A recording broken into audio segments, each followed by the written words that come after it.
The letter arrived on a Tuesday morning in October, the kind of crisp autumn day in Virginia, when the light cuts through the kitchen window at just the right angle to make everything look golden and fragile at the same time. Margaret Whitmore set her coffee down and turned the envelope over in her hands. Department of Defense, official seal. She had received letters like this before. The last one 12 years ago had ended her life as she knew it.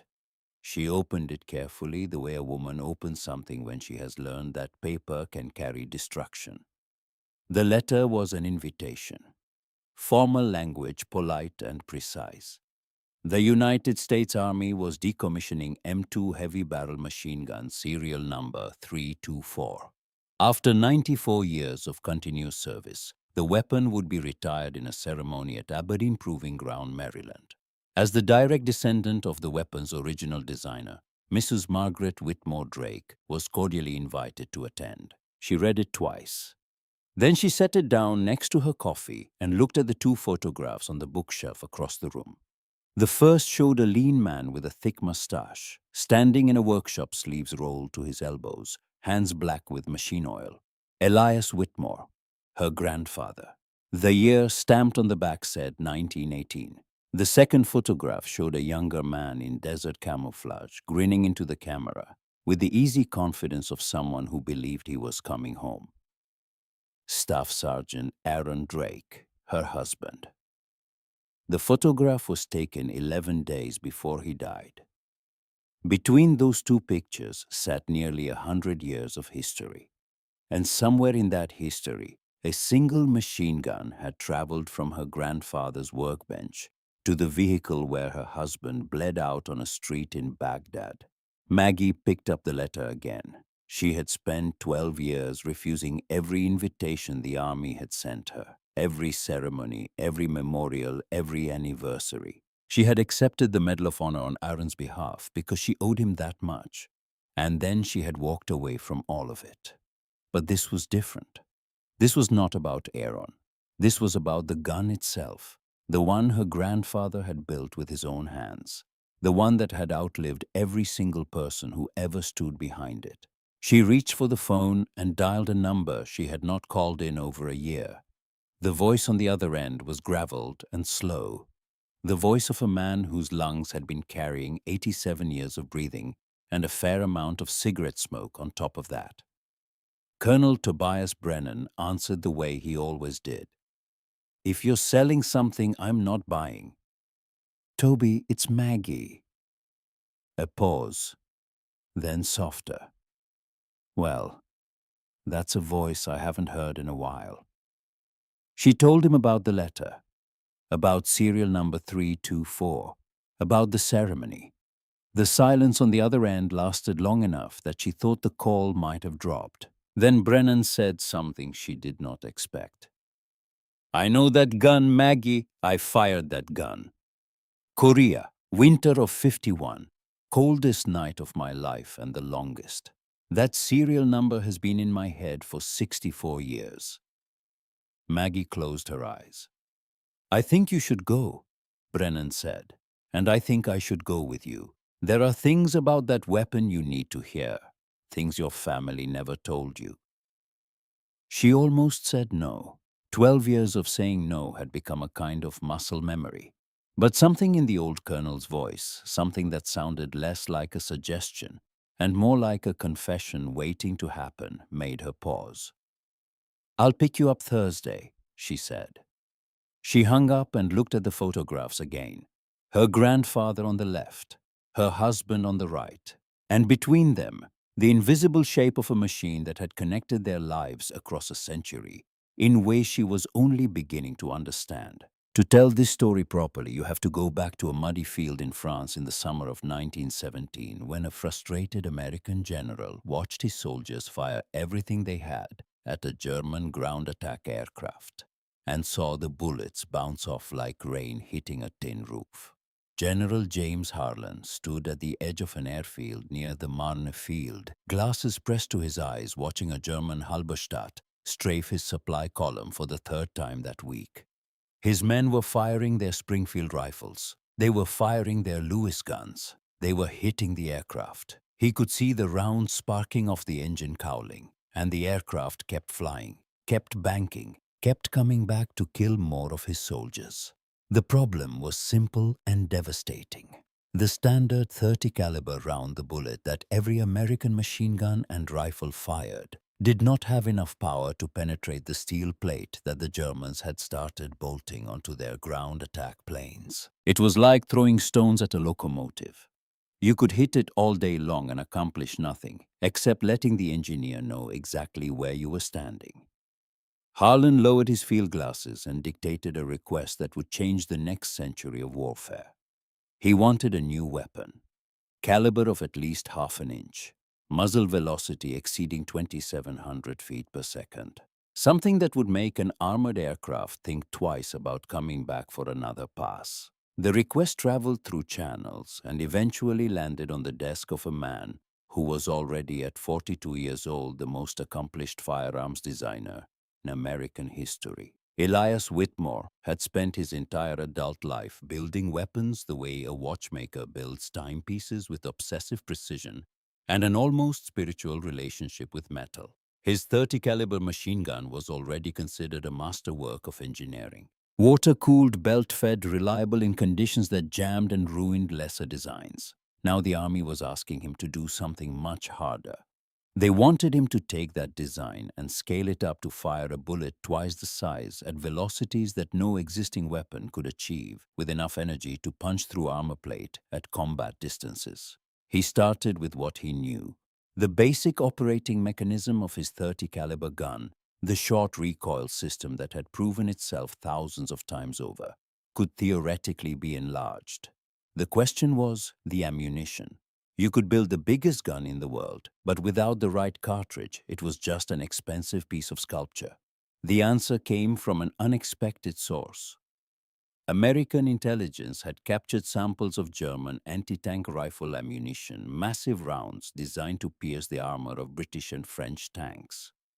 Whitmore studied these cartridges, measured them, pulled them apart, and then designed something new. He took the proportions of his 30-06 rifle cartridge, the round that had served American forces since 1906, and scaled it up using principles borrowed from the German design. The result was the 50 BMG, 12.7 millimeters by 99 millimeters, a brass-cased monster that delivered between 10 and 15,000 foot-pounds of energy at the muzzle. To understand what that means, consider that the pistols and submachine guns of that era produced maybe 3 to 500 foot-pounds. The 50 was putting out 20 to 30 times more energy. It could penetrate nearly an inch of hardened steel armor at 100 yards. It could reach out past 2,000 yards with lethal accuracy. It was, by any measure, the most powerful cartridge ever designed for a portable weapon. Whitmore built the first prototype in his workshop, a water-cooled behemoth that weighed over 100 pounds and looked like it belonged on a warship rather than a battlefield. The first test firing took place on October the 15th, 1918. The gun worked, the cartridge worked, the concept was proven, and then exactly 1 week later, the war ended. The armistice was signed on November 11th. The weapon that had been designed to solve an urgent battlefield problem suddenly had no battlefield to solve it on. The army quietly shelved the project. Whitmore returned to his workshop, moved on to other designs, and made a note in his personal journal that Maggie would find decades later, pressed between pages of technical drawings and ammunition specifications. The entry was dated November the 12th, 1918, 1 day after the war ended. It read, "Tested the heavy gun last week. It performed beyond expectations. I have created the most powerful thing I have ever built. I pray it will never need to be used." Elias Whitmore died on November the 26th, 1926, in his workshop, surrounded by the tools and drawings that had defined his life. He was 51 years old. He never saw his heavy machine gun enter mass production. He never saw it mounted on aircraft or tanks or jeeps. He never saw it kill anyone. And he certainly never imagined that the specific gun he had assembled with his own hands, serial number 324, would still be in service nearly a century after his death, or that it would end the life of a man married to his granddaughter. The gun that Whitmore left behind entered what should have been a slow, dignified death by bureaucratic neglect. For almost 15 years after the war, the M2 looked like it was going to be remembered as an interesting engineering exercise that arrived too late to matter. The problems were serious and seemingly unfixable. The original M1921 water-cooled version weighed 121 pounds. The cooling jacket added bulk and complexity. Ammunition could only feed from the left side, which made the gun useless for many vehicle and aircraft mounts that needed right-side feeding. The air-cooled variant was even worse. Without the water jacket to absorb heat, the barrel fractured after just 75 rounds of sustained fire. 75 rounds. A competent gunner could burn through that in under 10 seconds. The muzzle velocity fell short of what Harlan had originally requested. The rate of fire seemed inadequate for anti-aircraft work. And the complete ground setup, gun plus tripod plus traverse and elevation mechanism, weighed between 130 and 170 pounds before you even loaded a single round of ammunition.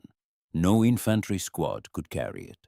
Smaller aircraft could not mount it. Early vehicle turrets could not accommodate its bulk and its left side only feed. The Army kept a handful in service for coastal defense anti-aircraft positions, which was essentially the military equivalent of putting something in a closet and forgetting about it. The most powerful portable weapon in the world was being used to guard harbors that nobody was attacking. Through the 1920s, budget cuts and institutional indifference nearly killed the program entirely. Whitmore was dead. His champion in the procurement office had retired. The gun sat in arsenals and testing facilities gathering dust and paperwork. But a small group of engineers men whose names never appeared in any history book kept working on it. They believed in the cartridge, even if the gun around it was flawed. Between 1927 and 1932, they solved the two critical problems that had crippled the design. First, they developed a universal receiver that allowed ammunition to feed from either side. This sounds like a minor mechanical adjustment. It was not. It required a fundamental redesign of the feed mechanism, the bolt assembly, and the internal geometry of the receiver. But when it was done, the gun could be mounted on anything in any orientation, feeding from whichever side the installation required. Second, they designed a heavy barrel variant that finally addressed the overheating catastrophe. The new barrel was thicker, heavier, and incorporated enough thermal mass to sustain fire for extended periods without cracking or warping. It added weight, but it transformed the gun from a fragile prototype into a weapon that could actually survive combat. By 1933, the M2HB heavy barrel emerged from this quiet revolution in engineering. It weighed 84 pounds. It fired at 450 to 575 rounds per minute. It achieved an effective range exceeding 2,000 yards. The 50 BMG cartridge delivered 4 times the energy of the 30-06 at any range. The weapon that Elias Whitmore had designed and that anonymous engineers had perfected was finally ready. It had taken 16 years from first prototype to combat viable weapon, and the timing, as it turned out, was exactly right, because the world was about to need it very badly. In September 1939, Germany invaded Poland, and the Second World War began. By December 1941, the United States was in the fight, and the M2 machine gun, after nearly 2 decades of institutional neglect and engineering struggle, was suddenly the most important weapon in the American arsenal. Maggie discovered what happened next through Army records she obtained during her research in the years after Aaron's death. When she first started pulling files, she told herself it was closure. Understanding the weapon that killed her husband was a way of processing the grief. But the deeper she went, the more she realized she was not looking for closure. She was looking for the whole story, the story of serial number 324.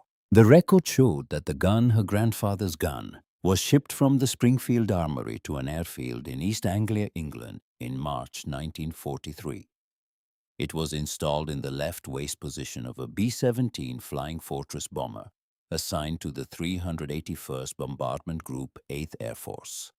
The aircraft was named Sullivan's Daughter after the crew chief's hometown sweetheart, and it carried a crew of 10 men. Out of those 10, 6 were gunners. Their job was to defend the aircraft against fighter attack using 13 M2 machine guns spread across 9 different positions. The concept behind American heavy bomber doctrine was straightforward, and as it turned out, deeply flawed. The bombers would fly at 25 to 35,000 feet high enough that anti-aircraft guns would have difficulty reaching them, and their concentrated defensive firepower, all those 50 caliber guns creating overlapping fields of fire, would destroy any fighter pilot foolish enough to attack a formation of flying fortresses.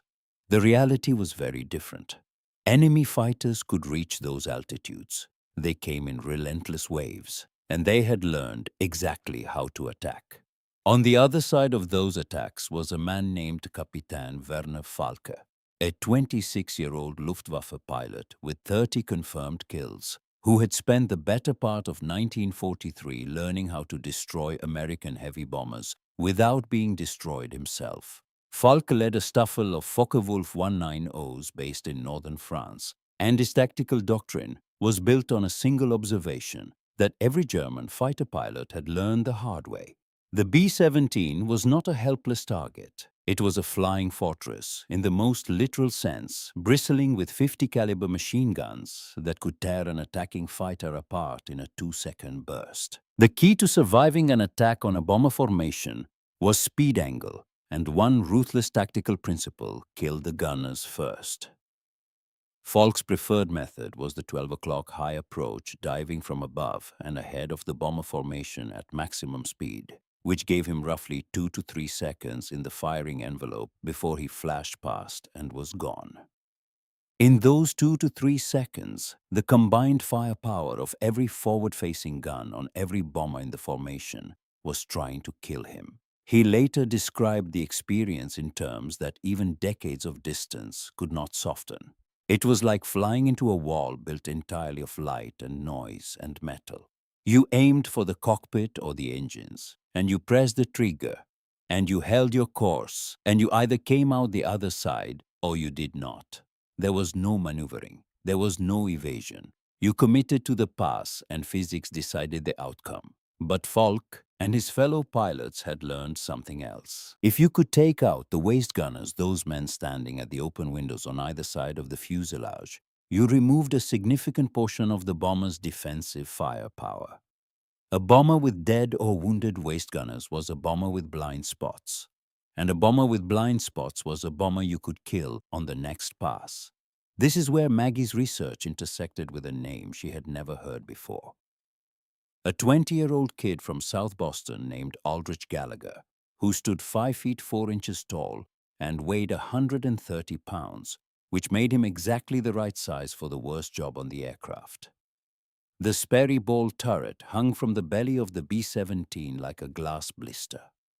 It was a plexiglass sphere just 44 inches across, roughly the size of a large washing machine, and it housed 2 M2 machine guns and 1 human being. To fit inside, the gunner had to curl into something close to a fetal position, knees drawn up to his chest, feet resting on the heel rests of the turret's rotating mechanism, hands gripping the twin triggers of his 50 caliber guns. Aldrich Gallagher climbed into that sphere for the first time on a Tuesday morning in April 1943, and what struck him was not the cramped space or the cold, or the knowledge that he would be hanging beneath 40,000 pounds of aircraft, with nothing between him and the ground but plexiglass and 25,000 feet of empty air. What struck him was that he could not wear a parachute inside the turret. There was simply no room. If the aircraft was hit and the crew had to bail out, Aldrich would need to rotate the turret until the hatch aligned with an opening in the fuselage floor, climb up through that opening into the aircraft, find his parachute where it was stowed nearby, strap it on, and then make his way to an exit and jump. If the turret's electric motor was knocked out by enemy fire, he could hand crank it into position, slowly. If the mechanism jammed entirely, or if the fuselage above him was too damaged to climb through, he was trapped. And if the aircraft had to make a belly landing with its wheels up the ball turret, would be the first thing to hit the ground, crushed between the runway and 60,000 pounds of descending aircraft, with Aldrich Gallagher still inside. Every man on that bomber knew this. Every man on every bomber in the 8th Air Force knew this, and they flew anyway. Aldrich's crewmate Emmett Kowalski manned the left waist gun position, the same position where serial number 324 was mounted. Emmett was 22, a carpenter's son from Pittsburgh, who had enlisted the day after Pearl Harbor and ended up standing at an open window in the side of a bomber at 30,000 feet with a 50 caliber machine gun and the kind of cold that most people cannot imagine. At altitude in an unpressurized aircraft with open gun positions, the temperature dropped to 40 below zero, sometimes 60 below. The wind came through those waist windows like a living thing, a constant screaming blast that froze exposed skin in seconds and turned the aircraft's interior into something closer to a meat locker than a workplace. If a gun jammed, and they jammed often, the gunner had to pull off his heavy gloves to work the mechanism with bare fingers. And bare skin touching metal at 60 below meant the skin froze to the steel almost instantly. Men lost fingers this way. During 1943 and 1944, more 8th Air Force crewmen were lost to cold injuries than to enemy action. But the cold was not what killed them. What killed them was the math. The German fighter pilots, men like Werner Falke, disciplined and experienced, had figured out the formula. To bring down a bomber, especially one that had been damaged or separated from its formation, you first eliminated the gunners. The waist positions, those open windows with the men standing right there in plain view, absorbed roughly 20% of all hits on heavy bombers. The men in those positions suffered approximately 20% killed and another 20% wounded, the highest casualty rate of any crew position on the aircraft. In 1942 and 1943, a bomber crew had to complete 25 missions to finish their combat tour. The statistical reality was that only about 1 in 3 crews made it to 25. The 8th Air Force suffered casualty rates exceeding the Marine Corps, the Army, and the Navy combined. More than 12% of combat crewmen flying missions over occupied Europe were killed. Every time Emmett Kowalski stood at that waist window with serial number 324 in his hands, he was doing math he tried not to think about. The gun gave him tremendous firepower. It could destroy a fighter aircraft with a solid burst.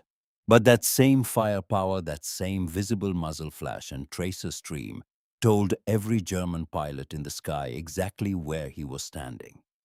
This was the paradox that would follow the 50 caliber gunner through every war for the next 70 years. The weapon made you powerful. The weapon made you a target. And the weapon required you to stand in the open to use it. The mission that nearly ended everything for the crew of Sullivan's Daughter came on a Thursday in August 1943 over the ball-bearing factories at Schweinfurt. The formation was hit by more than 300 German fighters in waves that lasted for hours. Aircraft were falling out of the sky in every direction, trailing smoke and flame, some breaking apart in midair, some spiraling down intact with dead crews still at the controls. Sullivan's Daughter took hits from a Focke-Wulf 19 that came in from the 12 o'clock high position, the exact attack angle that Falk and his fellow pilots had perfected, the frontal dive that gave the fighter pilot maximum closing speed and minimum exposure to defensive fire. The burst walked across the fuselage, punched through the radio compartment, and severed the electrical cables that powered the ball turret's rotation motor.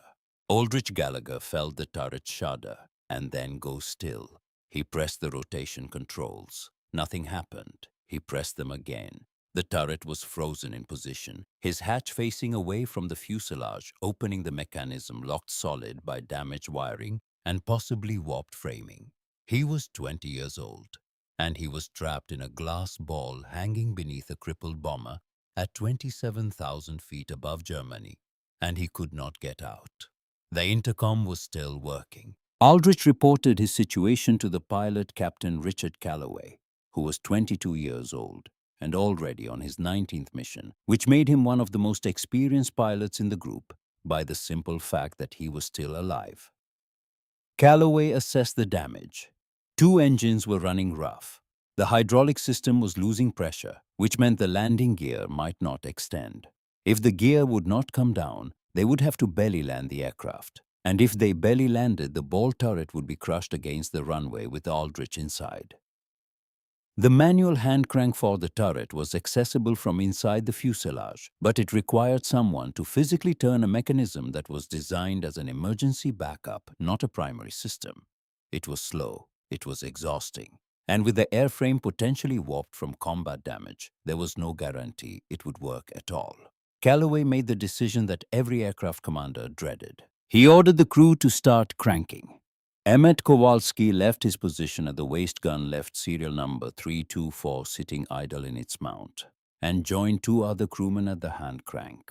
They turned it with everything they had while the aircraft limped westward toward England, losing altitude, trailing smoke from the number 3 engine, with German fighters still making passes at the formation around them. The crank moved the turret approximately 1 degree per full rotation. They needed about 90 degrees to align the hatch, 90 full rotations of a stiff damage mechanism performed by exhausted men in heavy flight gear at high altitude with reduced oxygen. They made it in what Calloway later estimated was just under 2 minutes, but felt like the entire duration of the war, compressed into a single unending moment. The hatch aligned. Aldrich pulled himself up through the opening, his legs so cramped from hours in the fetal position that he collapsed onto the fuselage floor and had to be dragged away from the turret opening. Sullivan's daughter made it back to England. The landing gear came down. They did not have to belly land. Aldrich Gallagher was alive because 3 men cranked a hand wheel 90 times while their aircraft was being shot at over Germany. Maggie tracked down Richard Calloway 72 years later. He was 94 years old, living in an assisted care facility in Savannah, Georgia, still sharp enough to remember details that military records had never captured. When she asked him about that day, about the decision to keep cranking, instead of ordering the crew to bail out and leave Aldrich behind, Calloway was quiet for a long time. Then he said something that Maggie would carry with her to the ceremony at Aberdeen. "I have dreamed about those 30 seconds every night for 72 years. Not the fighters, not the flak. Those 30 seconds when I did not know if we would get him out. That is what stays. That is what the war actually was, not the killing. The 30 seconds when you find out what you are willing to do for someone you are responsible for." Maggie wrote his words down on the back of the letter from the Department of Defense. Then she drove home and began packing for the trip to Aberdeen, where a machine gun that had been built by her grandfather, fired by men like Aldrich and Emmett and Calloway, carried through wars that spanned a century and ultimately placed her husband in the position where he was killed, was finally going to be retired. She was not sure if she was going to say goodbye to it or to all of them. She suspected it might be both. The drive from Virginia to Colonel Tobias Brennan's farmhouse in western Maryland took just under 3 hours, and Maggie made it in silence. No radio, no phone calls, just the sound of the engine and the hum of tires on asphalt, and the weight of everything she had learned about serial number 324 pressing against the inside of her skull like a headache that would not break. Brennan was waiting on the porch when she pulled into the gravel driveway. He looked smaller than she remembered. The last time she had seen him was at Aaron's funeral in 2003, when he had stood at the back of the chapel in his dress uniform, with his medals and his rigid posture, and his face that gave away absolutely nothing. He had been 75 then. Now he was 87, and the years had done what years do to men who have carried too much for too long. His shoulders had curved inward. His hands trembled when they were idle. But his eyes were the same, hard and clear and focused, the eyes of a man who had spent his life looking at things most people could not bear to see. He climbed into the passenger seat with the careful deliberation of someone who knew exactly how many working parts he had left and was determined not to waste any of them. He brought a leather satchel that he set on his lap and did not explain. They drove north toward Aberdeen Proving Ground. The ceremony was scheduled for the following morning, but Maggie had arranged for them to arrive a day early. She wanted time. She wanted the story.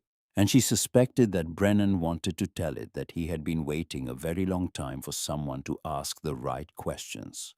30 miles into the drive, she asked the first one. "You said you fired that gun, Serial 324 Korea, winter of 51. Tell me what happened." Brennan stared out the windshield at the Maryland countryside, rolling past the autumn trees, burning orange and red against a sky that was almost too blue to look at directly. "I was 23 years old," he said.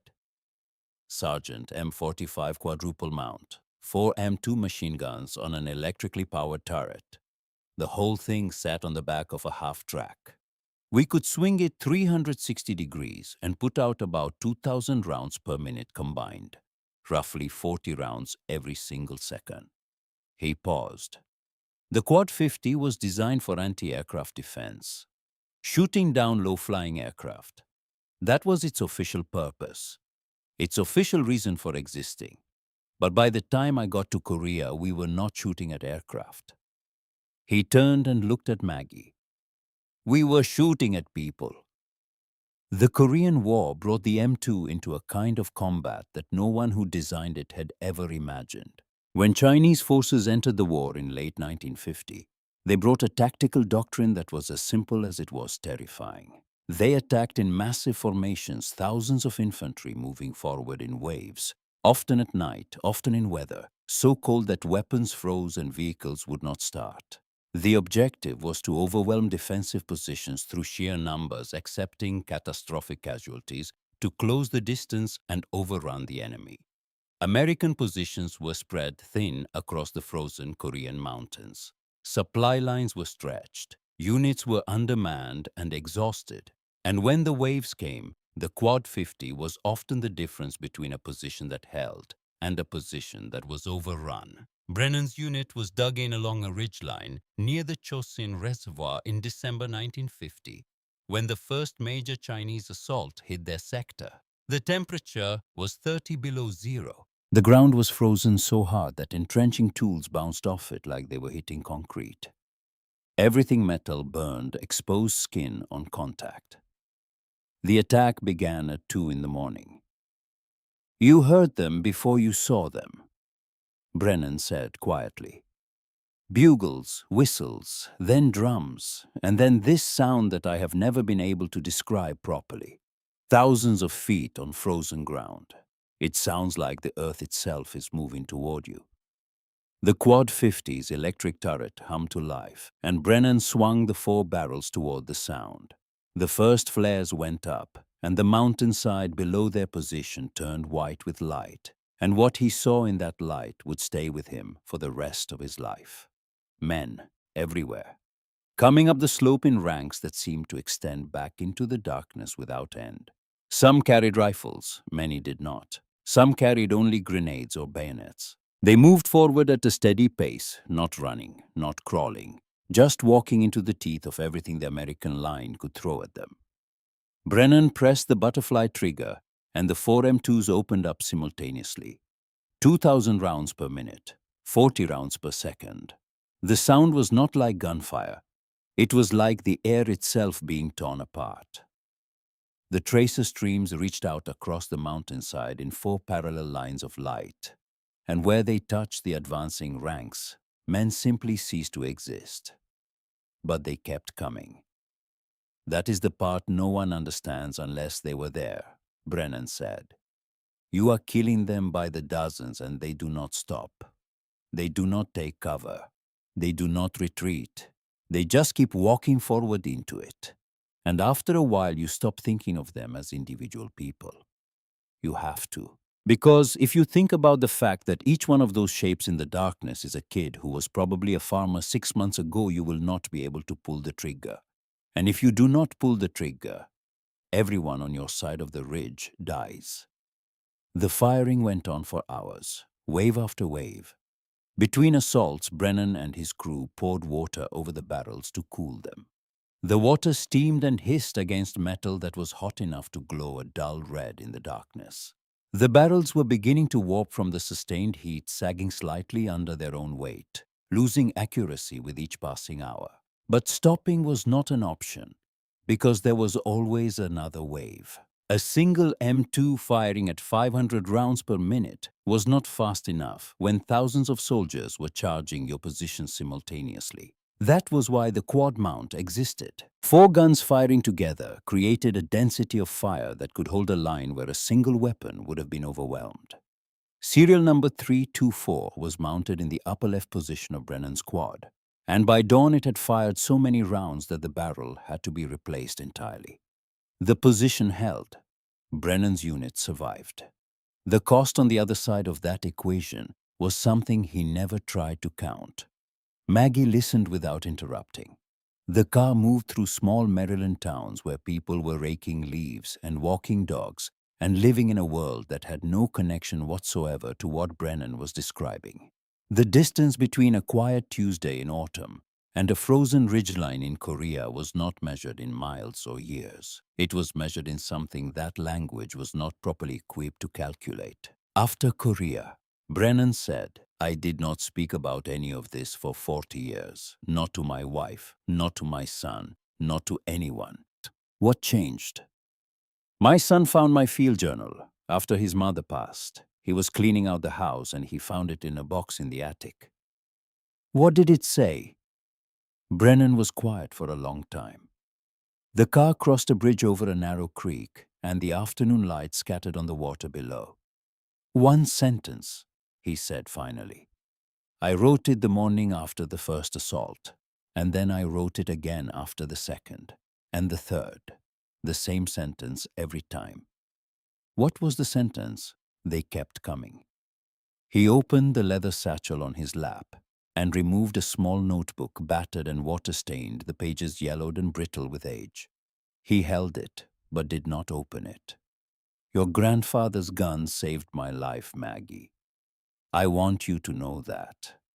Without serial 324 and the other 3 guns on that mount, everyone on that ridgeline would have died. Every single one of us." He set the notebook back in the satchel. "But it also took something from me that I never got back. The part of you that can look at another human being and see a person instead of a target. Your grandfather built a magnificent machine. I am alive because of it. But I need you to understand that his legacy is not simple. It is not clean. It is not something that fits into a ceremony with flags and speeches." Maggie gripped the steering wheel and said nothing. She was beginning to understand why she had avoided this story for 12 years. It was not because she was afraid of the grief. She had made her peace with grief a long time ago. It was because she was afraid of exactly what Brennan was telling her, that the thing her grandfather had created, the thing her family name was attached to, had a weight that could not be measured in pounds or caliber or muzzle velocity. It was measured in what it did to the people who used it and the people it was used against, and that measurement never came out even. They stopped for gas at a station outside Frederick, and Brennan went inside to use the restroom and buy a coffee. While he was gone, Maggie sat in the car and opened the folder of military records she had brought with her. She had been through these documents dozens of times, but there was one thread she had been tracing for weeks, a thread that connected everything she had learned into a single line that led directly to the worst day of her life, the service record of serial number 324. She had tracked it from the Springfield Armory where Elias Whitmore assembled it in 1918 through the testing program, through the years of storage and neglect during the 20s and 30s, to the B-17 waist gun position in 1943 where Emmett Kowalski had fired it over Schweinfurt, while Aldrich Gallagher hung trapped in the ball turret below. After the war in Europe ended, the gun was refurbished and shipped to a depot in California. From there, it went to Korea in 1950, where it was mounted on Brennan's Quad 50 and fired through the longest night of his life. After Korea, it returned to the United States, was refurbished again, and entered the rotation of M2S that the Army maintained in its arsenals through the decades that followed. The records were incomplete for certain periods gaps that Maggie could not fill despite months of research. But the records became clear again in early 2003. Serial number 324 was pulled from an arsenal at Fort Stewart, Georgia, fitted with a new barrel test fired, certified for combat, and shipped to Kuwait as part of the buildup for the invasion of Iraq. It was mounted on the pintle of an M113 armored personnel carrier assigned to Bravo Company 11th Engineer Battalion 3rd Infantry Division, the same company where Staff Sergeant Aaron Drake served. Maggie had discovered this fact 8 months ago, sitting alone in her kitchen at 2 in the morning with a stack of documents spread across the table and a glass of bourbon she had not touched. The serial number on Aaron's unit equipment list matched the serial number on her grandfather's original assembly log from 1918. The same gun, 85 years apart. Built by her grandfather's hands, mounted on the vehicle where her husband was killed. She had not told Brennan this part yet. She had not told anyone. She sat with it the way you sit with something that is too large and too heavy and too precisely cruel to be coincidence but too well documented to be anything else. Before Aaron, before Baghdad, before the story reached its worst chapter, there was one more piece of history that Maggie needed to understand. Not because it was connected to serial number 324 specifically, but because it was connected to every 50 caliber gunner who ever lived, and to the question that had been forming in her mind since she started this research. The question of what the gun demanded from the people who used it, and what it gave them in return. The most decorated American soldier of the Second World War was a 20-year-old lieutenant named Marcus Cole from a sharecropper's family in East Texas who weighed 130 pounds and looked, according to everyone who met him, like he should still be in high school. On January 26, 1945, Cole's company came under assault by roughly 200 German infantry supported by 6 tank destroyers near the Colmar Pocket in eastern France. His unit was badly outnumbered, and the situation was deteriorating rapidly. Cole ordered his men to fall back to the tree line. Then he spotted a burning M10 tank destroyer that had been hit earlier in the engagement. Its crew was dead or wounded, but its M2 machine gun was still mounted on top, loaded and functional. Marcus Cole climbed onto a burning vehicle. He did this knowing that the flames could reach the fuel tanks or the ammunition storage at any moment. He did this knowing that he was standing completely in the open with no cover, no armor, no protection of any kind, on top of a machine that was actively trying to explode beneath him. And he opened fire. For approximately 1 hour, he stood on that burning tank destroyer and poured 50 caliber fire into German infantry advancing from 3 directions. He killed a squad trying to crawl up through a drainage ditch on his left flank. He drove back a platoon-sized element approaching through an open field. He inflicted an estimated 50 casualties while calling in artillery coordinates over a field telephone that he held in one hand while firing the M2 with the other. When someone asked him afterward why he had done it, Cole's answer was 5 words. They were killing my friends. He took a wound to the leg, but kept firing until the ammunition ran out. Then he climbed down from the burning wreck and led a counterattack that pushed the Germans back beyond their starting positions. He received the Medal of Honor and became the most decorated American combat soldier of the war. But Marcus Cole's story illustrated the same paradox that had followed the M2 since 1918. The gun gave its operator extraordinary power, the ability to stop an infantry assault single-handedly, the ability to destroy vehicles, penetrate buildings, reach out past 2,000 yards with devastating effect. The 50 BMG was in an entirely different class from the rifle-caliber machine guns that most armies used. If you were fighting from a building, concrete or brick walls that would stop, ordinary rifle rounds would not protect you because the 50 would either punch straight through or a sustained burst would collapse the wall entirely. Even medium tanks could have their optics shot out their tracks, destroy their thinner side and rear armor penetrated. But all of that power came with a price.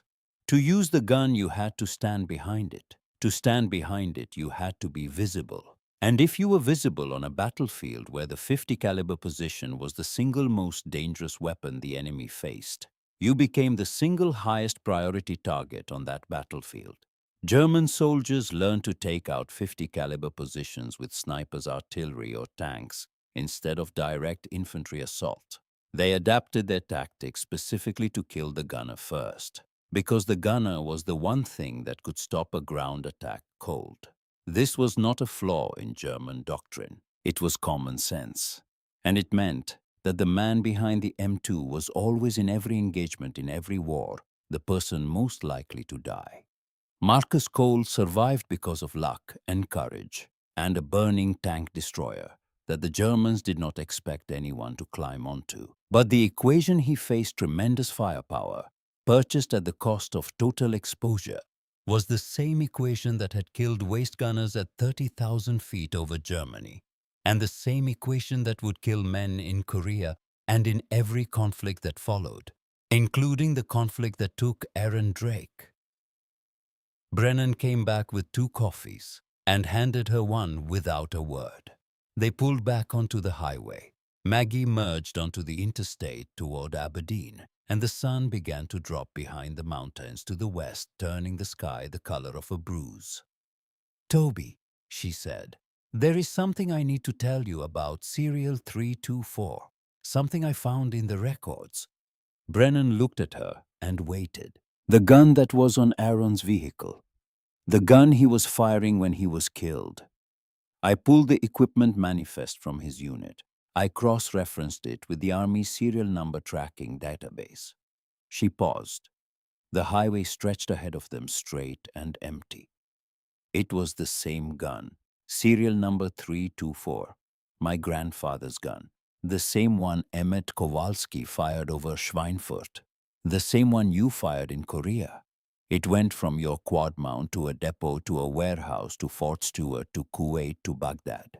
And it ended up on the vehicle where my husband died. The silence in the car lasted a very long time. Brennan stared straight ahead, his coffee forgotten in his hand, his face unreadable in the fading light. Finally he spoke, and his voice was barely above a whisper. 94 years, one gun, and it found its way back to your family. He shook his head slowly. I do not know what to do with that, Maggie. I do not know if that means something, or if it is just the world being the world. But I know this. Tomorrow, when you stand in front of that gun at the ceremony, you are going to be standing in front of everything. Your grandfather, Aldrich Gallagher, me, Aaron. 100 years of men who stood in the open because that was the only way to fire the thing. And every single one of them either got lucky or did not.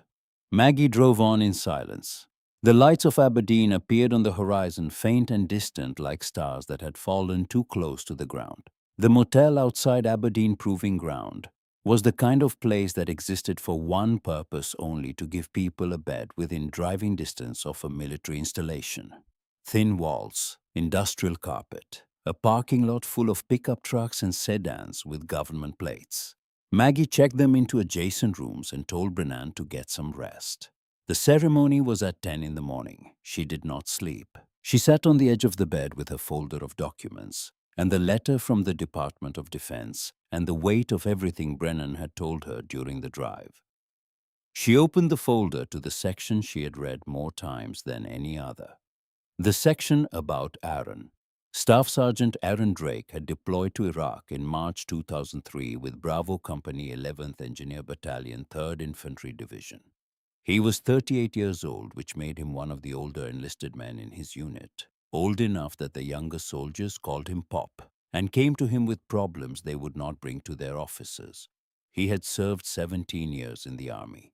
He had re-enlisted 3 times. He had turned down opportunities for officer candidate school because he believed his place was with his men on the ground, where the work actually happened. Maggie had met him at a barbecue in Fort Stewart in 1998. She was working as a civilian defense contractor, evaluating weapon systems for the Army's procurement office. He had hands like a mechanic and a laugh that sounded like it came from somewhere deep inside his chest. And he talked to her about his soldiers the way some men talk about their children. with pride and worry and a sense of responsibility that never switched off. They married in 2000. 3 years later, he deployed. 11 days after the photograph on her bookshelf was taken, he was dead. The engagement at Baghdad International Airport on April 4, 2003 was not supposed to be a major action. Bravo Company was tasked with constructing a prisoner holding area near the airport perimeter.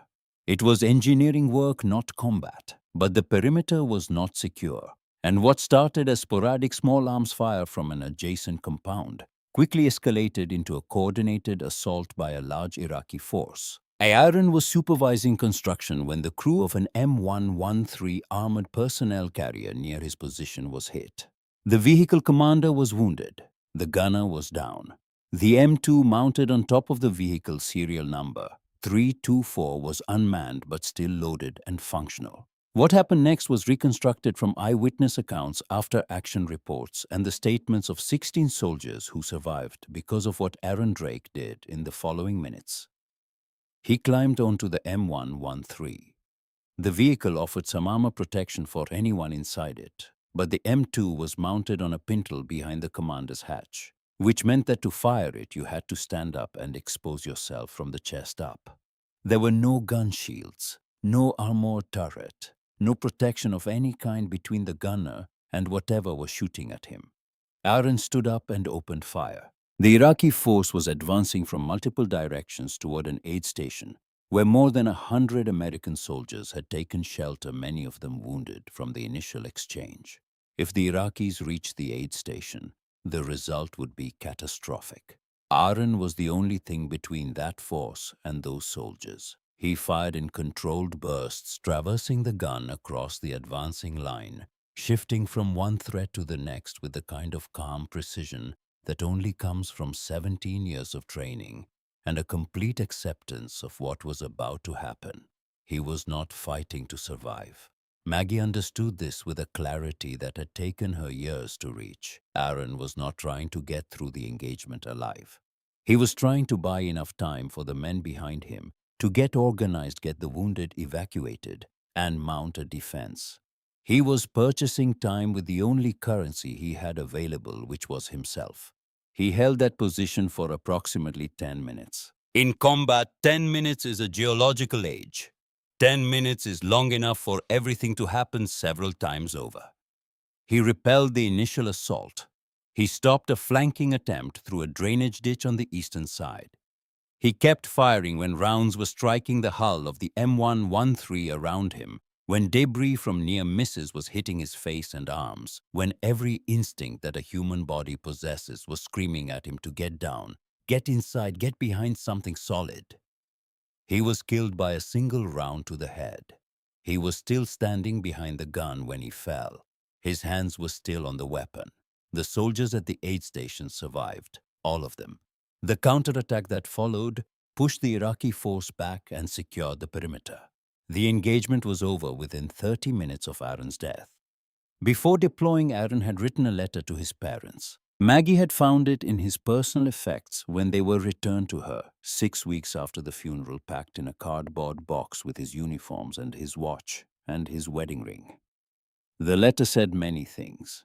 It talked about the weather in Kuwait. It talked about the food. It talked about a card game he had lost to a private who was 19 years old and bluffed like a professional. But the part that Maggie had memorized, the part that she carried inside her, the way some people carry a prayer, was near the end. There are two ways to come home: stepping off the plane and being carried off the plane. It doesn't matter how I come home, because I am prepared to give all that I am to ensure that all my boys make it home. Aaron Drake received the Medal of Honor posthumously.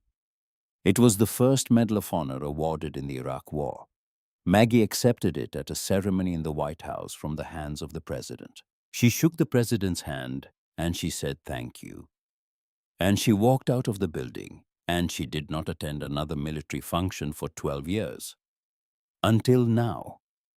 She closed the folder and set it on the nightstand and stared at the ceiling of the motel room and thought about a 19-year-old gunner named Rowan McAllister, whom she had never met but whose story she had read in the citation that accompanied his Medal of Honor.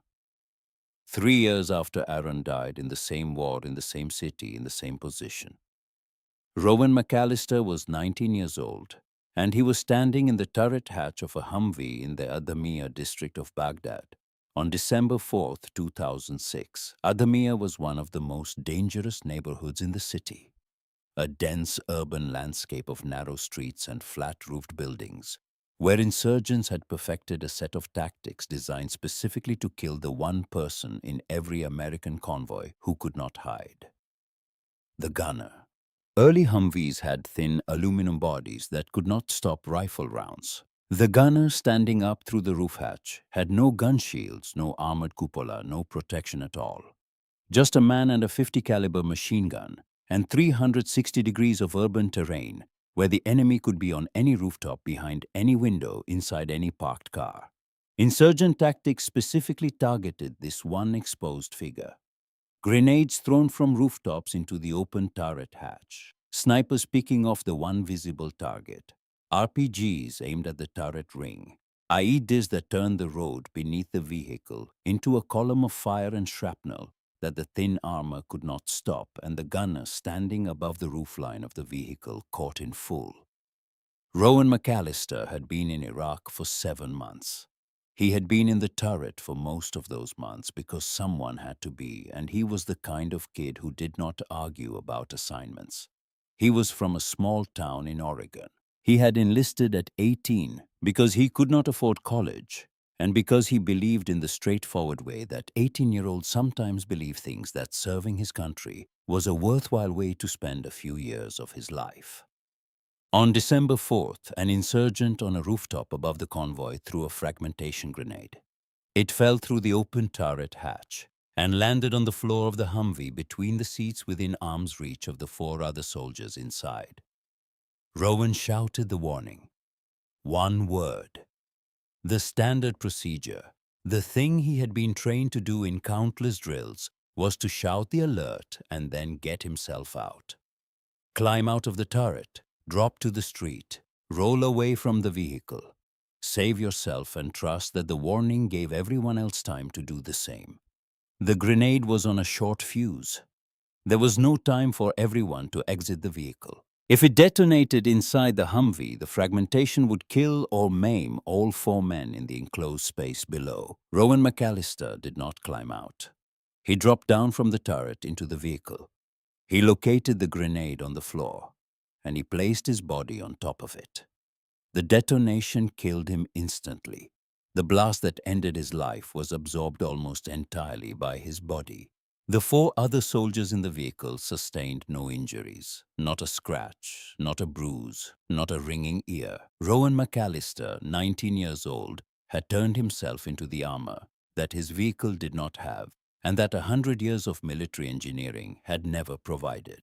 Maggie had read his citation sitting in the same kitchen where she had discovered the serial number connection between her grandfather's gun and her husband's death. She read it, and she set it down, and she understood something that had been forming in her mind for months, but had never quite solidified into words. She did not hate the gun. She had spent 12 years thinking that she hated it, hating the M2, hating the 50 BMG, hating her grandfather's legacy, and the elegant mechanism that had placed Aaron in an exposed position where a single bullet could find his head. But reading about Rowan McAllister dead at 19, in the same position for the same reason 3 years after Aaron, she realized that her anger had been aimed at the wrong target all along. She was not angry at the weapon. She was angry at the fact that for 100 years, from the B-17 waste windows of 1943 to the Humvee turrets of 2006, no one had solved the fundamental problem. The gun required exposure. The gun demanded that a human being stand in the open. And the solution, when it finally came, was so simple and so obvious that its absence for an entire century was not an engineering failure. It was a failure of priority. The Common Remotely Operated Weapon Station, CROWS. The Army began rushing the first systems to Iraq in late 2004, less than 2 years after Aaron's death. By 2013, over 8,000 were in service. The system mounted the M2 on top of an armored vehicle, exactly as before, the same gun, the same position, the same field of fire. But now the gunner operated it from inside the vehicle using a joystick and a video screen. Day and night cameras, a laser rangefinder, computerized fire control that calculated ballistics automatically, accuracy exceeding 95%, even against moving targets. For the first time in over 100 years, the man or woman behind the M2 could engage the enemy without standing up, without exposure, without offering their body as the price of using the weapon. The same gun that Elias Whitmore designed in 1918, almost completely unchanged in its basic operation, now aimed through cameras and fired with joysticks. The solution had not required a new weapon. It had required someone to decide that the person firing the weapon mattered as much as the weapon itself. And it had taken 100 years to reach that decision. Aaron had died 20 months before the first Crow systems arrived in Iraq. 20 months. A year and 8 months between the end of his life and the beginning of a solution that would have let him fire that same gun from inside the vehicle behind armor, with his head below the roofline where no bullet could find it. She had done that math 1,000 times. She would do it 1,000 more. It was the kind of arithmetic that never balanced. Maggie turned off the light and lay in the dark and listened to the Maryland night outside her window, and thought about all of them. Aldrich Gallagher curled in his glass ball at 27,000 feet. Emmett Kowalski standing at the waste window with frozen hands. Tobias Brennan pouring water on barrels that glowed red in the Korean darkness. Marcus Cole on a burning tank destroyer. Aaron on the M113. Rowan on the grenade. A century of men standing in the open, because the open was the only place the gun would let them stand. She slept for 2 hours. It was enough. The ceremony at Aberdeen Proving Ground was smaller than Maggie had expected. A reviewing stand, a color guard, a formation of soldiers in dress uniforms, a table draped in white cloth where serial number 324 sat under a display light, cleaned and oiled its barrel, gleaming the way it must have gleamed in her grandfather's workshop in 1918.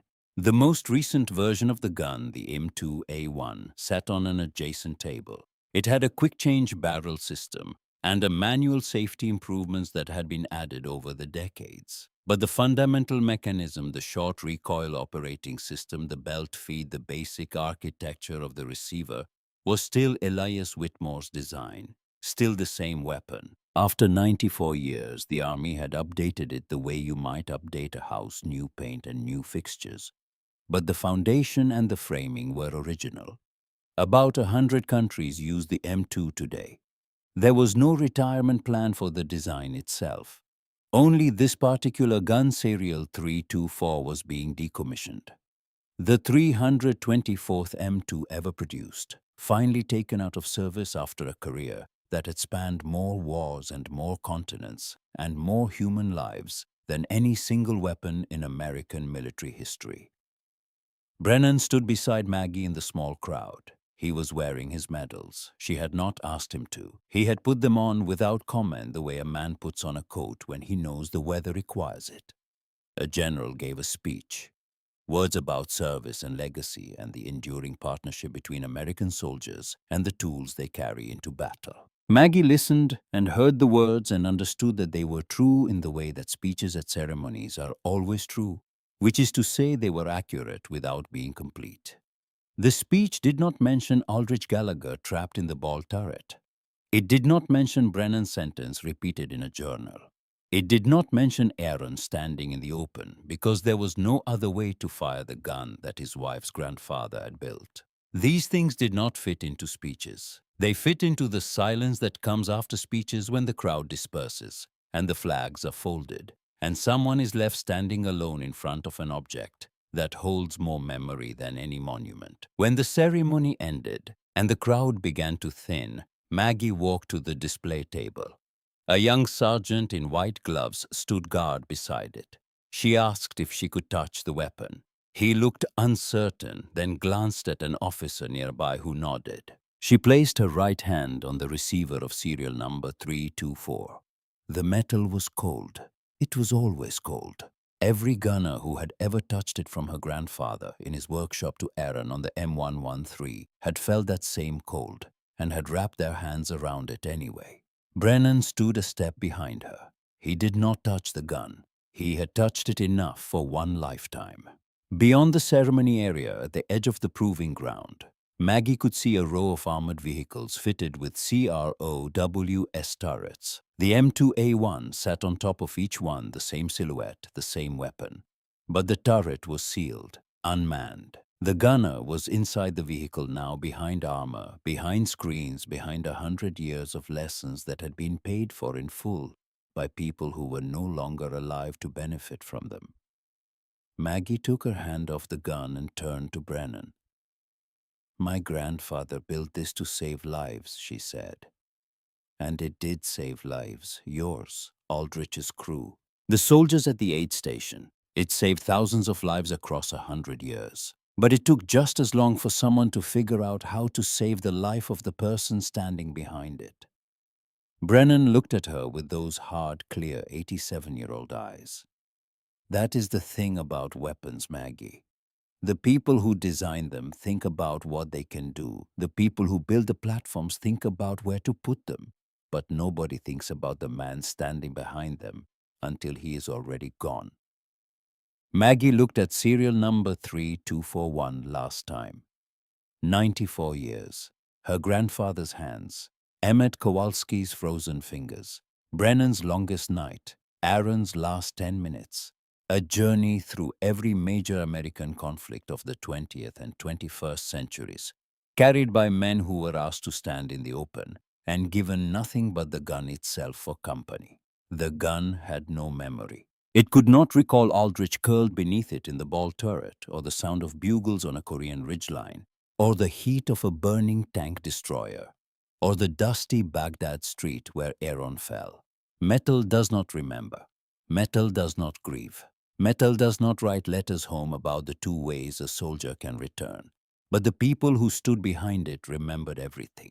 And the people who loved them carried those memories forward year after year, war after war, until the memories became something heavier than the gun itself. Maggie turned and walked toward the parking lot.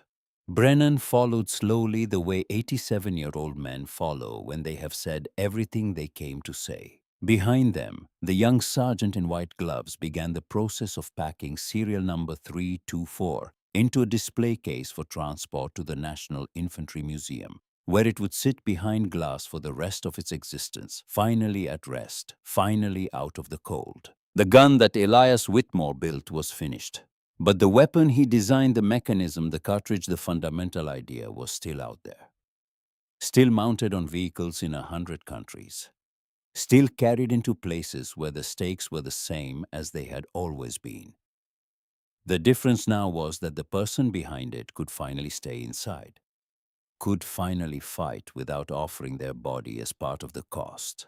A joystick and a screen and a century of hard lessons had finally closed the gap between the power of the weapon and the vulnerability of the person who wielded it.